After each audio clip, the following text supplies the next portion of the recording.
The controversies surrounding Disney's Snow White remake show that we are still in the thick of the culture wars. Oh, have we been following the Snow White?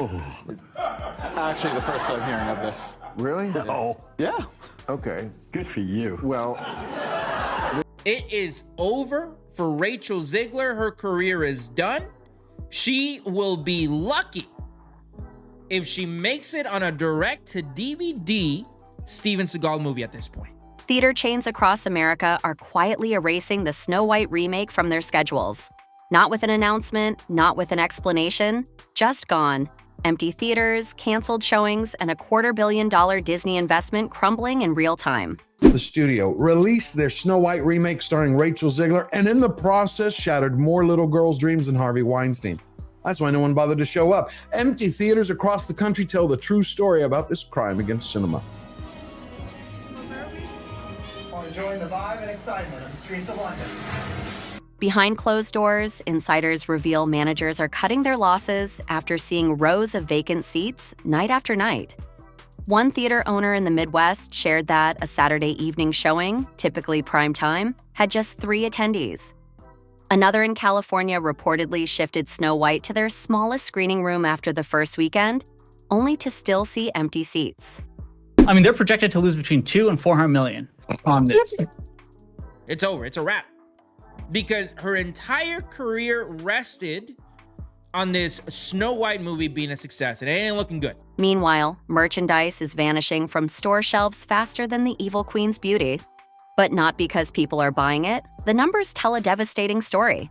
With critical scores plummeting below 50% and audience ratings in freefall, this isn't just underperforming, it's a historic collapse for Disney's live-action remake strategy. Industry analysts who've tracked Disney's remake performance for years are calling this unprecedented. Where Beauty and the Beast and The Lion King broke box office records, Snow White is breaking records of a different kind. The steepest second weekend drop for a Disney tentpole film in modern history. Look at this, 46%. That's horrible. That's a disaster, bro. That ain't good. You might as well just, I typically say just release this garbage on Disney Plus, but no.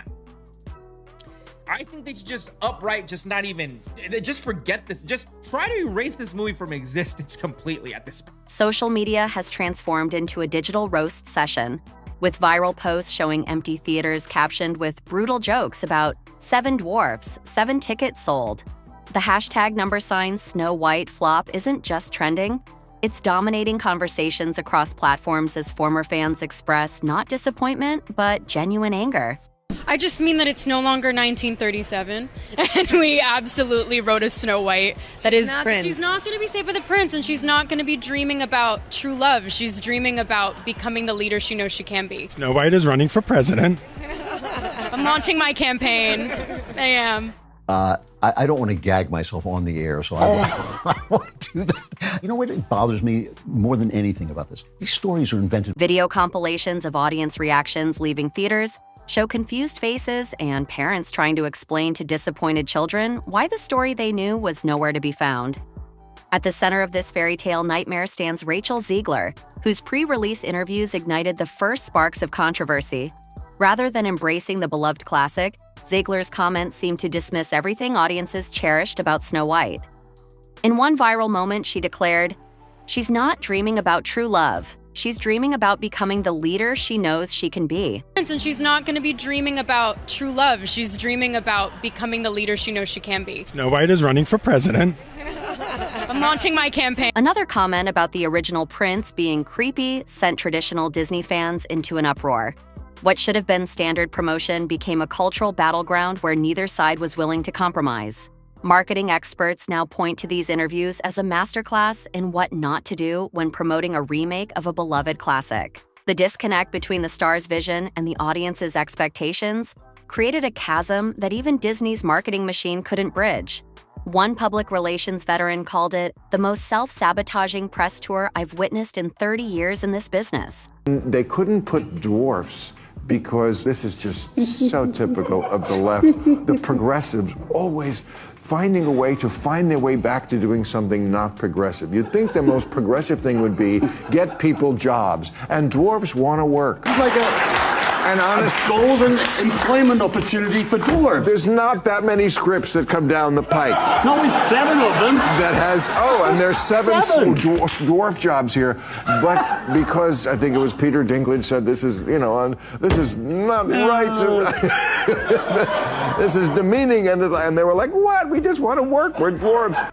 The stakes couldn't have been higher. Disney poured over $250 million into remaking Snow White and the Seven Dwarfs.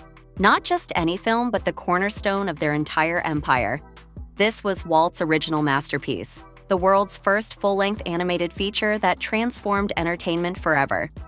When it premiered in 1937, critics called it impossible, a foolish gamble that would bankrupt the studio. Instead, it saved Disney and established animation as a serious art form. Generations grew up loving the story of the kind-hearted princess, her animal friends, and yes, her dream of finding true love. Housewives throughout Germany made up these stories, and then the Brothers Grimm went around and collected them and found them. These are the creations of women, and they spoke into the minds of children. And they weren't forcing children to be anything. They were talking about things that children already know are there, like witches and evil and fear and true love. They weren't creating girls who wanted to fall in love. Girls want to fall in love. It's part of the beauty of life. For Disney to reimagine this particular film wasn't just another remake, it was touching the company's spiritual foundation. Industry insiders say the pressure on everyone involved was immense, with executives demanding both innovation and respect for tradition, 2 goals that ultimately proved incompatible. But the changes went far beyond modernization. The 7 dwarfs, gone, replaced with magical creatures.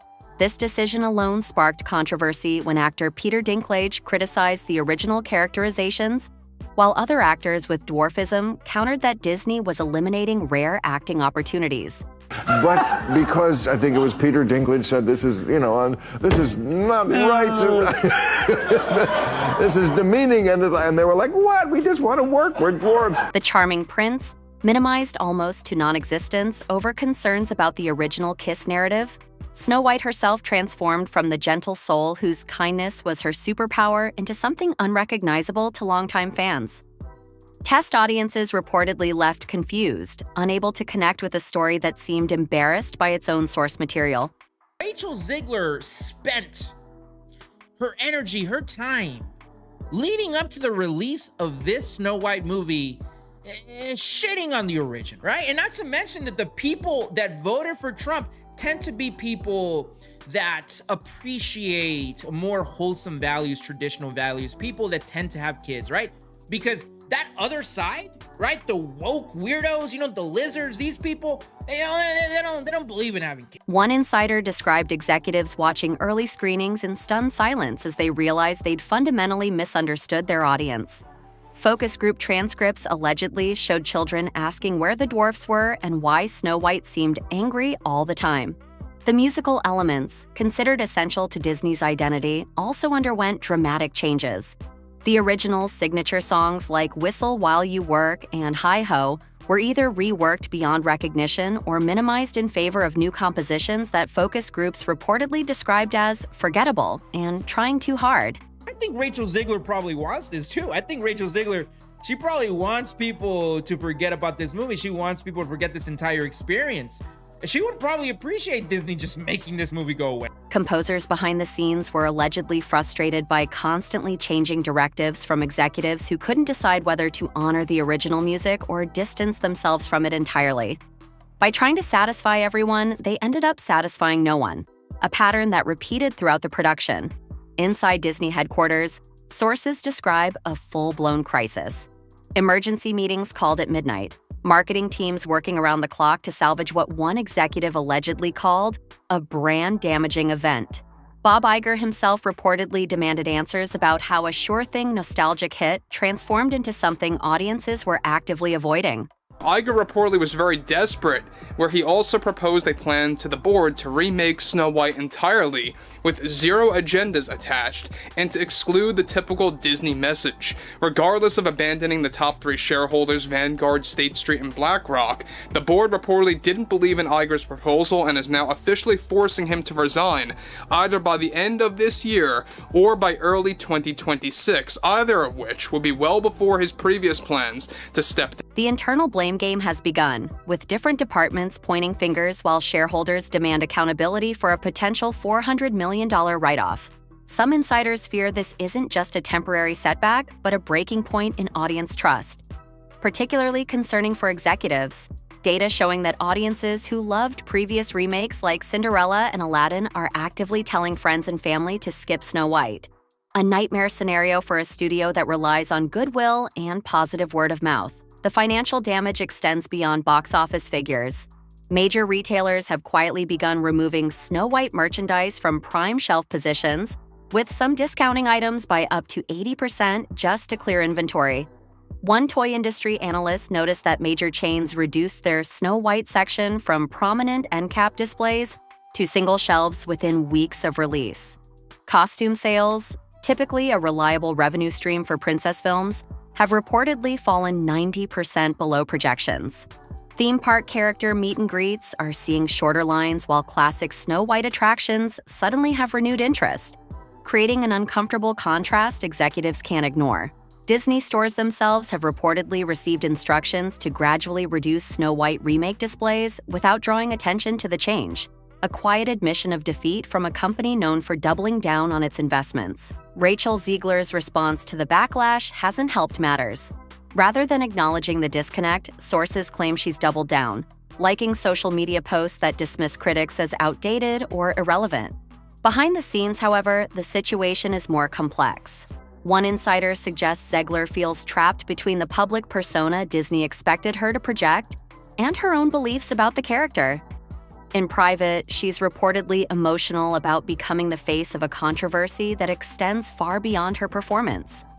Young actresses are often caught between honoring tradition and bringing fresh perspectives, but rarely with $250 million and a cultural icon hanging in the balance.